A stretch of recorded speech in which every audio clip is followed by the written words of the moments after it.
मुंबईकरांनो, आग कधी सांगून लागत नाही. पण प्रश्न हा आहे, आग लागली तर तुमचा जीव वाचवणारी यंत्रणा खरंच सक्षम आहे का? की मग 25 वर्षांच्या एका परिवाराच्या सत्तेखाली भ्रष्टाचाराने ती पोखरली आहे?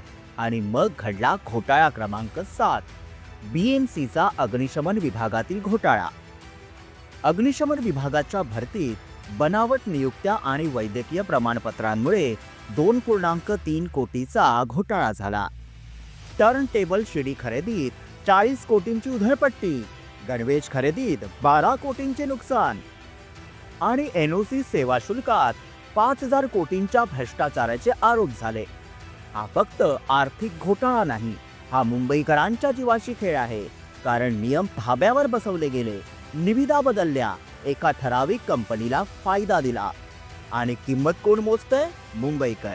पूर्वी कमला मिल्समध्ये 14 जण जळाले होते. त्यानंतर तरी परिवारवादाच्या आशीर्वादाने चाललेल्या राजकीय व्यवस्थेला जाग येईल असं वाटत होतं. तरीही अग्निशमन भरतीतील घोटाळे सुरूच राहिले आणि मुंबईकर आज विचारतोय, कमला मिल सारखी तशीच आग पुन्हा मुंबईत लागली तर? ही भीती मुंबईकरांना सतावते. म्हणूनच यंदाची BMCची निवडणूक म्हणजे मुंबईच्या सुरक्षिततेवरचा कौल आहे. त्यामुळे लक्षात ठेवा, मुंबईकर आता गप्प बसणार नाही. कारण BMC is not a family business.